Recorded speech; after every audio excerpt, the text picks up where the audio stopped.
So there are challenges with all three diversions. And with the Indiana pouch, I have pretty much had two challenges in the early on. I had stones in my pouch, most likely my surgeon thinks caused by having a period of time where I really struggled to empty. And when you don't empty, stones will form in your pouch. So I had those removed and they have not recurred, so that's great. My other biggest challenge is hernias. I've had two peristomal hernias, which is a hernia at the stoma. It's not uncommon at all. They have a very high recurrence rate. When you have a stoma, it's an opening, and physics just tells your intestine, oh, there's an opening, I want to come out. I was at higher risk than most people because I had two C-sections 30 years ago, and 30 years ago they sliced your abdominal wall up down, which they now know they shouldn't do. So between that and my weight being all in my abdomen, I have no strength, as my surgeon likes to tell me, in my core, and so I'm high risk for hernias. So those are the two that I've experienced the most of. Lydia, what have you experienced as challenges with your Neo? Yeah, in the early days, I had a few. Within the first 2 months of surgery, I was diagnosed with acidosis, which is an imbalance of electrolytes, something that can occur with the internal diversion, and it's handled very easily with a tablet I take every day. And then shortly after that, a couple weeks, I did have a UTI, which was something I had to go to the hospital for and just be observed overnight, get some IV antibiotics. And then sometime after that, I did have a bowel obstruction. Again, back to the hospital overnight for observation, but it resolved on its own. And then sometime after that, I did have a kidney infection, which was painful. And it was caused by a stone that got stuck in the ureter, but it did pass. So I had a little drama, and it did require a couple visits back at the hospital, but they patched me up and sent me home. So. And then, there are the things you need to be aware of that can happen to people. Urinary tract infections are common with the Indiana pouch.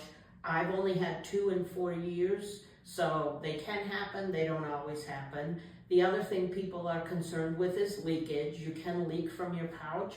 I have had leakage a couple of times, but nothing unusual. Some people cover their stoma if they leak or drip a little. I do not. So leakage and UTIs are the two big ones people are concerned about. Stones is it happens, but not that much. And then hernias, and those are the big ones. And I think Lydia and I would both tell you that if you're looking at an IP or a Neo, you want a surgeon who does a lot of these. They are very complicated surgeries, and you want to interview the surgeon, know they do a lot, and ask about patient outcomes. And for the IP Indiana pouch, do their patients have urinary tract infections, and do their patients leak? So what are the other kind of issues that come up for people with the Neo? So I know doctors will discuss with patients when they ask questions about what they can expect. They will tell them it is possible that you will have to use a catheter and with the Neobladder. And that happens because sometimes people can't fully empty. And it is an issue that's more prevalent with women than with men. The men and women I know who do cath have talked about how fast it is and how they're in and out of the bathroom before anyone else. We have to find silver linings, right? Mm-hmm. UTI is an issue, and some people will become chronic with UTI, but usually they can resolve that with their urologic oncologist, or sometimes they're referred to infectious disease, which is doctors that can get more specific with treatment. And so as I mentioned before, I've had 2 UTIs. I had one early days within 2 months, and then I had one several years out.